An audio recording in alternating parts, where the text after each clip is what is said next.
Welcome to my channel. Try to hear the latest story. My wife sent a single text. Mom was right the whole time. I settled for you. I replied with 2 words. Copy that. Then I packed every last item she owned and delivered it all to her mother's front door. Now her mom rings my phone off the hook, pleading with me to let her daughter come home. I'm 38 and still trying to wrap my head around how quickly everything ended. Married to Lauren for 6 years, together 8.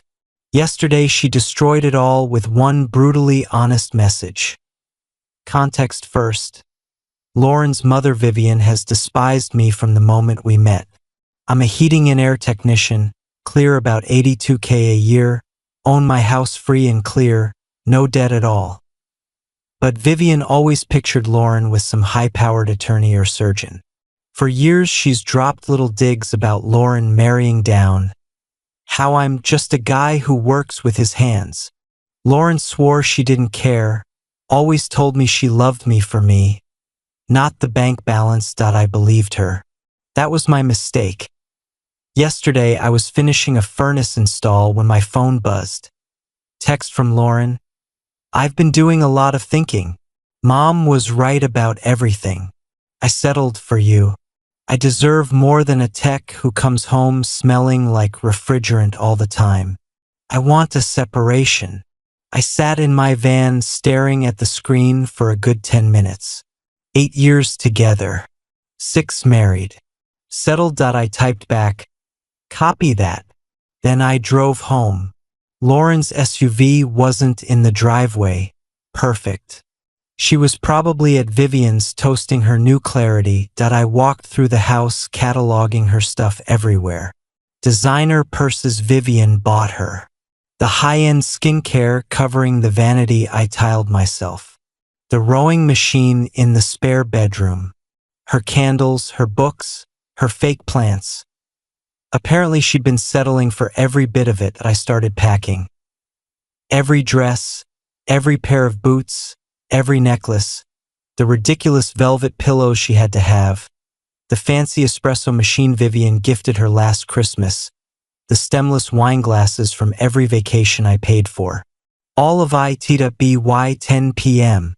I had 6 years of settling boxed and bagged. I backed my work van up to Vivian's porch. She answered in her robe, blinking. Daniel? It's late. What are all these boxes? Lauren's things. She texted today saying she settled for me and wants a separation. Figured she'd rather be surrounded by people who agree she deserves better. Vivian went ghost white. There's been a terrible misunderstanding. Lauren adores you. Have her check her phone, Vivian. The message is crystal clear. She finally listened to you. I started unloading. Vivian kept protesting. Lauren appeared in the doorway. Eyes huge. Daniel, what are you doing? I didn't mean for you to just dump everything. You said you settled for me, Lauren. I'm removing the burden. You don't have to settle anymore. Mom was right. Go find the better you deserve. I was angry. I didn't mean it like that. You meant every word.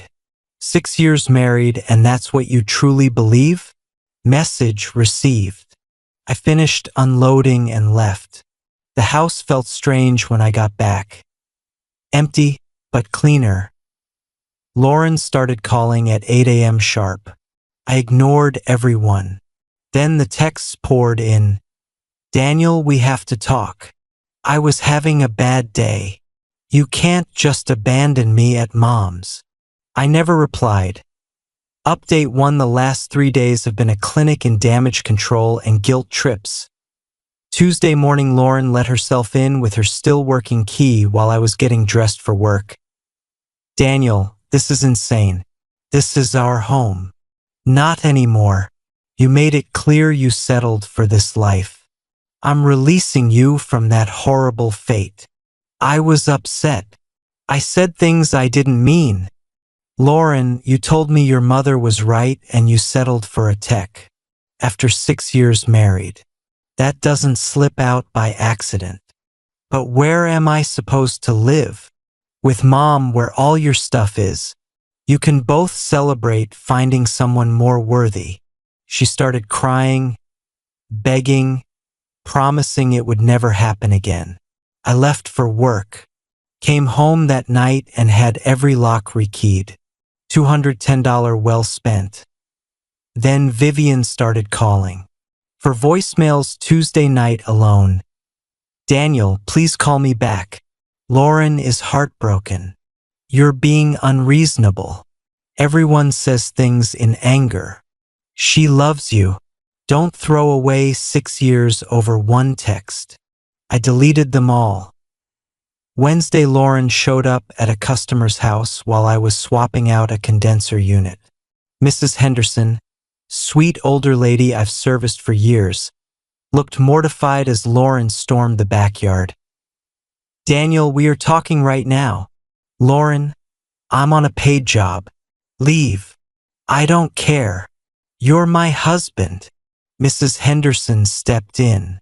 Ma'am, this is my property. Please go. Lauren snapped at her. I put my tools down. Mrs. Henderson, I'm so sorry. Lauren, get out or I'm calling the sheriff. She left in tears after creating a scene. Mrs. Henderson just patted my shoulder. You'll be all right, honey. You seem like good people. That night Vivian called again. This time I answered. Daniel, thank heavens. Lauren hasn't stopped crying. Vivian, your daughter told me she settled for me and you were right all along. What exactly am I supposed to do with that? She was upset. She meant it. You spent years convincing her I wasn't good enough and it finally worked. Congratulations. That's not fair. You wanted her with someone better. Help her find him. I'm just the sweaty tech. Remember? I hung up. Felt fantastic. 2 weeks after the text, things got desperate. Lauren's best friend Tara called. You're being cruel. She made one mistake. She told me she settled for me, Tara. That's not a mistake. That's the truth coming out. Then Lauren's sister Brooke showed up Sunday morning. She's family, Daniel. Forgive her. She decided I wasn't good enough for the family. Brooke. One text ended 8 years because that belief was already there. The money reality hit Lauren hard. Her part-time retail job barely covers her car note. She emailed demanding I keep paying the joint credit card. I removed myself from the account and replied, You settled for me, remember? Find someone better to foot the bills. Thursday, Vivian called sobbing.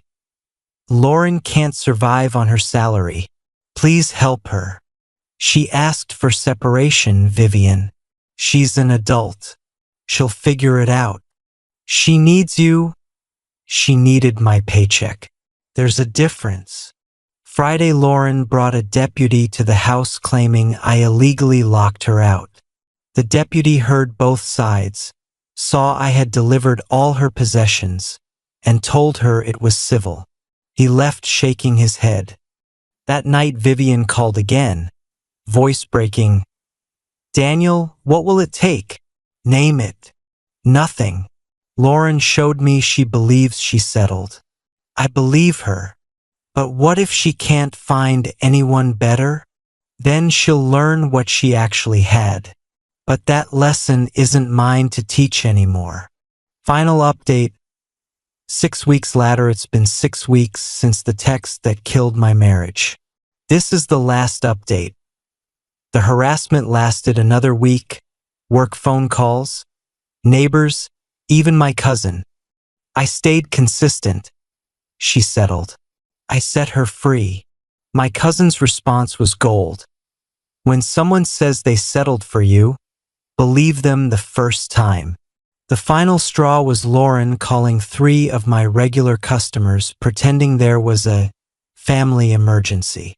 I had my attorney send a cease and desist letter warning of a restraining order if she contacted me through clients again. Silence ever since. Reality crushed in fast. Lauren's part-time income doesn't stretch far. Vivian's fixed retirement can't carry two adults. Job interviews aren't going well with a 6-year gap in full-time work. Word is Lauren reconnected with an old college boyfriend, Connor, now some wealth management guy with a Range Rover. Lauren's sister let it slip at the gas station. I just smiled and said, good for her. Hope he meets the standard. Vivian called from a new number last week, sounding defeated. Daniel, Connor's been married twice, has kids, child support, debt. Lauren doesn't know. Then maybe tell her, Vivian, or let her find out. Not my circus anymore. Daniel, I was wrong. I was so wrong about you. Yes, you were. But the damage is done. Lauren believed you. That text proved it. She knows she lost the best thing she ever had. She lost the lifestyle I provided. That's not the same thing. What would it take for you to forgive her? Nothing. Respect can't be apologized back into existence. Divorce papers were filed yesterday. House stays mine, premarital. No marital funds used for improvements. She'll get whatever short-term spousal support the law requires. Connor can handle the rest. Ran into Mrs. Henderson at the supply house yesterday. How you holding up, Daniel? Better every day, ma'am. Divorce is almost final. Good man. She never appreciated what she had. She's right. Lauren wanted someone better than a tech. Vivian wanted a son-in-law in a suit. They're both free to chase that dream now. Me? I sleep like a rock. House is quiet. Savings are growing. I'm hitting the gym, planning a solo trip to Colorado, living lighter than I have in years. Lauren sent one final text from a new number yesterday. Daniel, I made the worst mistake of my life. Connor isn't who I thought. I lost the best man I ever had. Please, one more chance. My reply, you were right the first time. You did settle for me. Don't make that mistake again. Then I blocked the number. The best revenge isn't destruction. It's walking away with your self-respect intact and letting people live with the exact consequences they asked for. Lauren chose to believe she settled for me. Now she gets to live that truth. And I get to live without someone who ever thought a tech wasn't enough. We both finally